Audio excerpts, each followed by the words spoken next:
It's time to play Indiana Jones to find the greatest treasures in the world, worth millions of dollars once they're unearthed.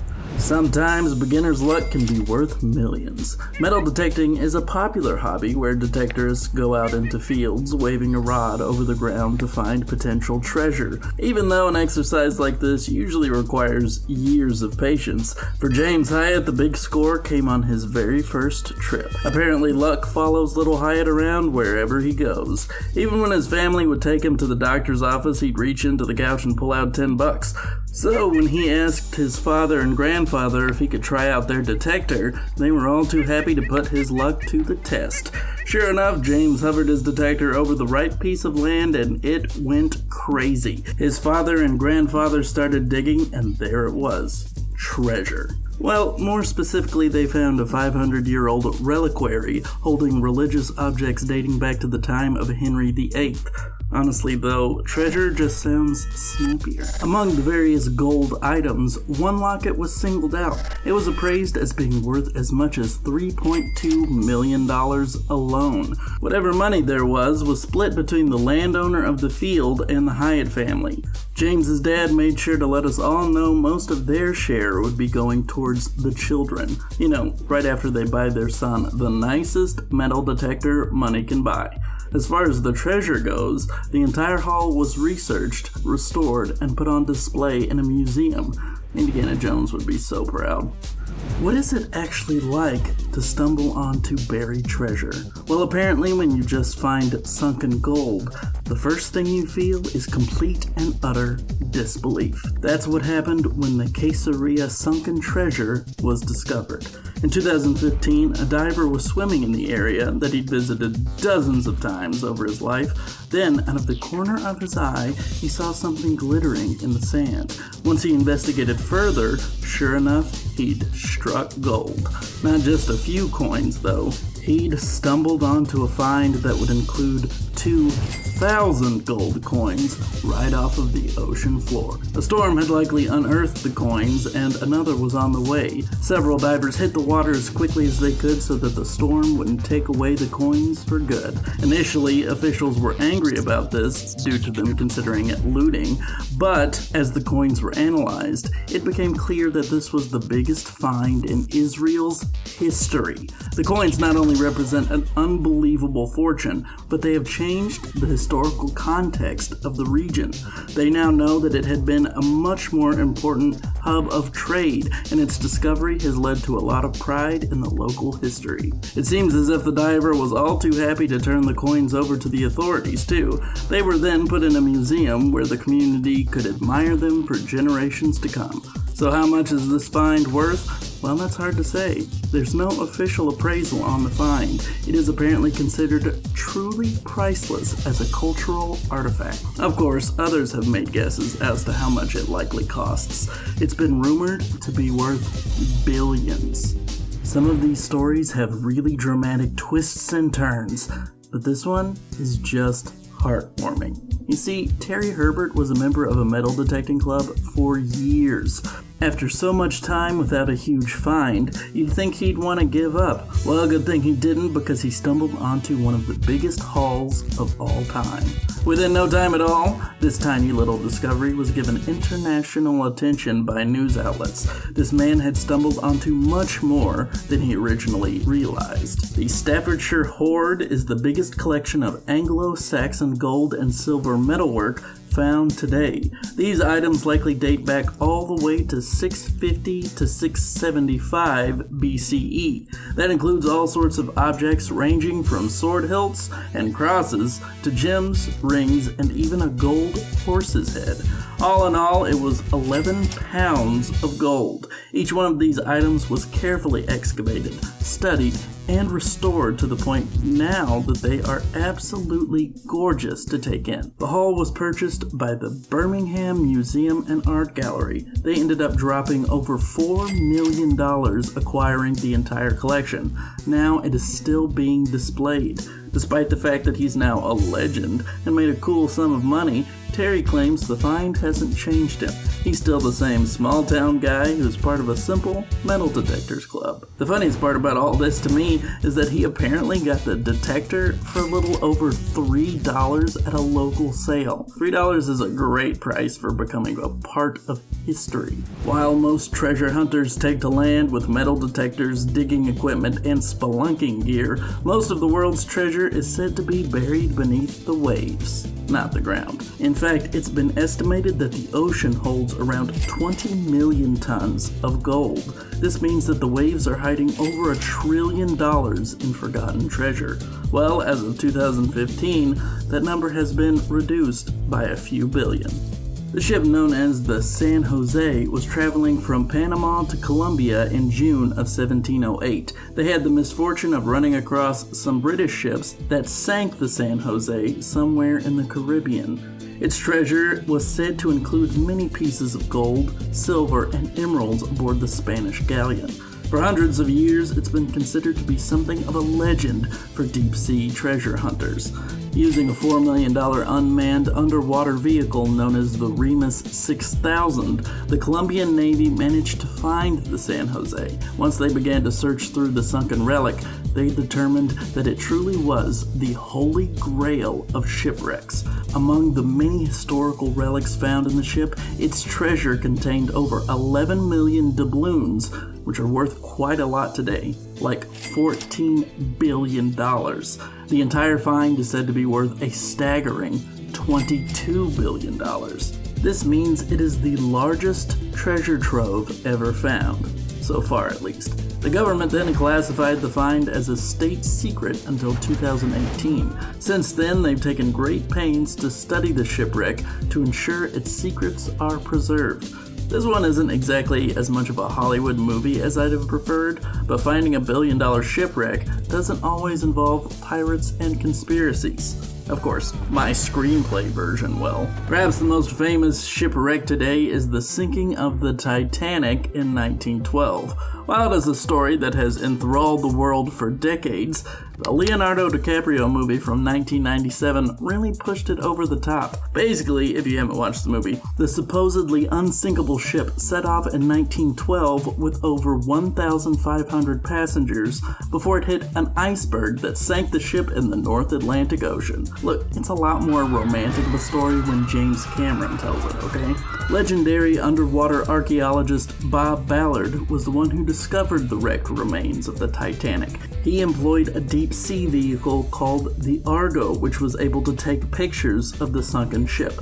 Since then, many more voyages have been sent to the sunken ship, with more and more discoveries made as technology continues to advance. Many pieces of treasure and historical artifacts have been recovered from the wreckage. In fact, a mere 2 years after it was discovered, another expedition went out to Titanic where they discovered a leather satchel full of diamonds that are still worth millions of dollars today. While that doesn't include the movie's Heart of the Ocean necklace, rumor has it there was apparently a real necklace lost in the wreck worth $20,000. Today, if found, the necklace would be worth nearly $500 million. That's about the same as Heart of the Ocean. Overall, the various artifacts recovered from the Titanic have brought in a small fortune. It's been estimated that they are worth collectively over $200 million. Of course, I really think you've got to add the movie's $2.2 billion box office haul. If they managed to dodge that iceberg, Leo DiCaprio would just be known as that kid from What's Eating Gilbert Grape. The real battle for sunken treasure doesn't involve sword fights with pirates today. No, it involves something much, much worse. Lawyers. The Black Swan project was an underwater expedition launched by Odyssey Marine Exploration. They managed to recover tons of sunken treasure, like literally 17 tons of coins. This treasure was recovered from the frigate known as Nuestra Señora de la Mercedes, which sank off Portugal in 1804. It became public in 2007 and was at that time the greatest haul of sunken treasure ever found. So this is another expedition that made big money, got a Hollywood adaptation, La Fortuna with Stanley Tucci, and became a legend. Happy ending, right? Well, As Odyssey would find out the hard way, you don't always get to keep the treasure. The expeditions we've covered so far took great pains when it came to recovering artifacts from these sunken vessels. That's because the vessels are more than just treasure, but the final resting place for the poor souls lost there. These guys, though, apparently used what amounted to giant underwater vacuums that destroyed the remains of the ship. Usually, this is when the ancient curse comes in, involving skeletons or Davy Jones. Instead, this curse came in the form of extended legal arbitration. You see, since the ship was, in fact, a Spanish vessel, Spain laid claim to the treasure. This began an extended legal battle between Odyssey and the country. Eventually, the courts made them return the coins to Spain for a stay in museums and not the hands of those who found them. Not only that, but they even had to pay $1 million for quote, abusive litigation. Even today, there are still legal battles being fought over it. You know they would have just preferred a sword fight, am I right? Movies like Uncharted and Tomb Raider make treasure hunters seem like over-the-top superheroes that couldn't really exist in the real world. Well, there's a real-life treasure hunting superhero team that could totally have their own movie franchise. For years, the Temple 12 have kind of been considered a joke. There's a good reason for that too. They are obsessed. For over 30 frickin' years, they have been hunting through dead ends, searching for a 1,000-year-old treasure buried somewhere deep in Finland. They spent restless summers digging deeper and deeper into the cave systems, 7 days a week. Now all of that relentless hard work may pay off in about as big a way as humanly possible. The fabled Lemminkainen Hoard is supposedly a massive collection of treasure that has been buried beneath the earth and lost to time. The landowner claims that his family has known about its secret location for generations and has been serving as the guardians of the cave since like the 10th century. With this revelation, the remaining members of the Temple 12 are confident that they are mere meters away from finding the lost treasure at last. No one knows for sure what's in the hoard, but it is believed that it includes a number of 18-karat gold statues, 1,000 historical artifacts, and 50,000 gemstones, including rubies, sapphires, emeralds, and diamonds. So how much does a haul like this bring in? Like 100 or 200 million? It's estimated to be closer to around $20 billion. This would make it the greatest treasure hoard ever found. So hurry up and dig it out already. You're about to be billionaires. If that isn't enough money for them, just think about how much they're going to make off of the inevitable movie deal. This story is gold, literally. No one has ever had a workday like the workmen who randomly discovered a hoard of Viking treasure. Literally, these guys were doing a normal job repairing the embankment of a river in May of 1840. That's when they stumbled upon a lead box filled with 8,600 items. Those included silver coins, English jewelry, hack silver, and ingots. The Cuerdale Hoard still stands as one of the biggest Viking hoards ever discovered. It's been estimated that this hoard goes all the way back to the Viking raids of 898. The coins came from all over the world, including Viking kingdoms of eastern England, along with the Byzantine Empire, Scandinavia, and North Italy. The entire impressive collection is only second to a similar find made in Sweden in 1999. The entire collection was given to Queen Victoria and then placed in a British museum. But what about the workmen? Well, the pair dutifully surrendered the treasure to the government, but both were allowed to keep one coin each. Whether they sold them or kept them as heirlooms is another mystery altogether. What does buried treasure look like in the 21st century? I mean, money is just ones and zeros on a screen now. Is the age of physical buried treasure over? Evidently not. Bitcoin, in many ways, is the gold rush of the 21st century. The cryptocurrency craze has made many a small fortune, many a loss, and many more just very confused. James Howell was an IT guy who made a fortune by mining Bitcoin. After years of work, it was time to cash in his 7,500 coins. Only there's one problem: he lost it. You see, he had the access key stored on a hard drive. One day he tried to access it and realized that all he had was a blank 20 gigabyte hard drive and not the fortune he expected. Apparently he'd thrown the real hard drive in the garbage and it was hauled away to the dump. That's when the modern day treasure hunt began. He went out searching for the hard drive in the local dump. This obsession got so wild that he even offered $70 million for permission to dig the landfill up and continue his search. The modern day treasure hunt continues as he digs through decades of garbage trying to find his lost crypto gold. So how much is it reportedly worth? Well, it seems as though he's thrown away roughly $273 million. Yeah, I'm about to go to that dump and start my expedition too. Who's with me? Captain William Kidd's treasure is the pirate treasure everyone is desperate to find. William Kidd was a famous pirate who was eventually brought to heel by the British authorities. He claimed to have buried 40,000 British pounds in secret. Kidd tried to use this information as leverage, but the government was having none of it.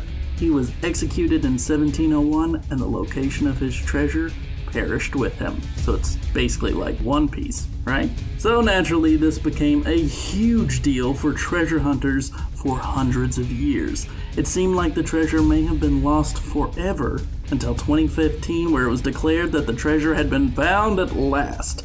U.S. explorer Barry Clifford stumbled upon a great find in Madagascar that put him on the track of William Kidd. He'd run into a 110-pound silver ingot that he found with his metal detector. After analyzing the ingot, he declared that he'd found the treasure.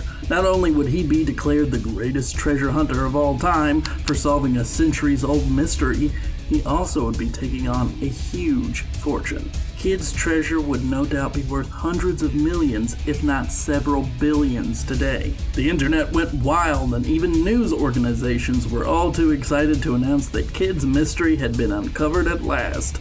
Everyone was sure that Clifford's team would find the rest of the hoard soon. Only that never happened. A scientific and technical advisory board studied the finds and determined conclusively that Kidd's mystery is still out there somewhere. At least Clifford got a silver ingot out of the deal. It is currently being displayed at a museum, probably in a section about people who jumped the gun in order to get famous. These finds can go for billions of dollars, but a metal detector can cost under $100. I don't know about you, but I know what I'm about to buy.